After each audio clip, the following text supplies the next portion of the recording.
the average value, okay, square root of that. Look, I really probably need k of them, so keep in mind that the subscript k is the number of levels on our multichotomy. So the formula is it's 12 times for each of the k groups. What we're going to do is this, is we're going to calculate for each of the k groups, we're going to sum up all of the ranks in the group divided by the number of observations in the group. In other words, we're averaging the ranks here, yeah, okay.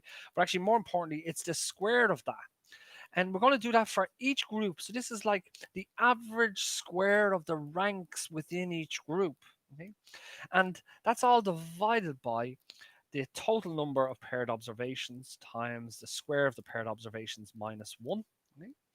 And also then what we're going to do is we're going to subtract from that 3 times the total number of observations plus 1 divided by the total number of observations minus 1. Okay? But more importantly, we have to get the square root.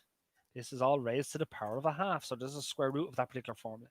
It looks very, very complicated looking, but let's just keep in mind that Ni represents the number of observations falling in the multichotomy group I. Okay? Ri is the ranks, the sum of the ranks in that group, and we're going to be squaring that sum. So this is the average square of the sum of ranks, if that makes sense. And we're going to sum them up across all the groups, and the totality of that summation is multiplied by 12. So this gives us a multichotomy variable versus a ranked variable. And finally, what we have is we're going to deal with a multichotomy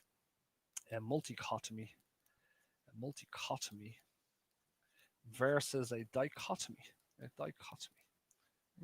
So when we're dealing with multichotomy versus dichotomy, we labels that as or MD. And what we now have is this is once again the concept of we have a multichotomy and we have a dichotomy. Okay. So let's just keep that in mind.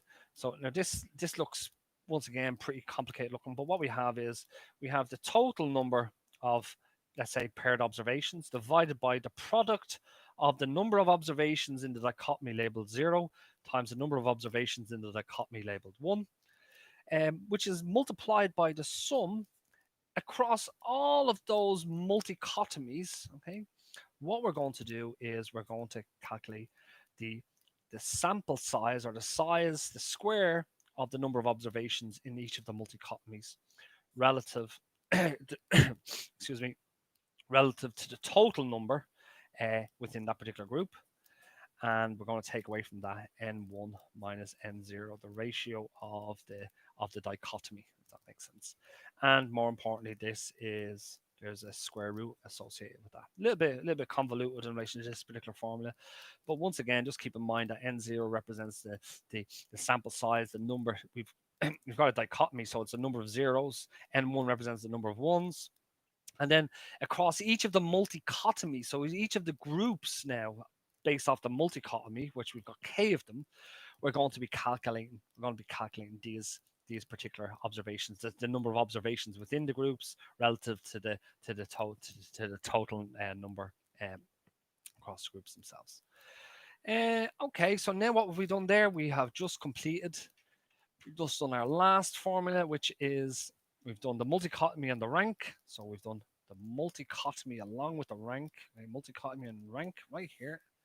And we've also done the multichotomy and the dichotomy, which gives us 1, 2, 3, 4, 5, 6, 7, 8, 9, 10 correlation coefficients that some are quite, let's say, obscure. Others are familiar to us, but what this video is trying to represent and try to get across there is that there are correlation coefficients for every type of comparison between variables that are measured on different scales of measurement. Okay?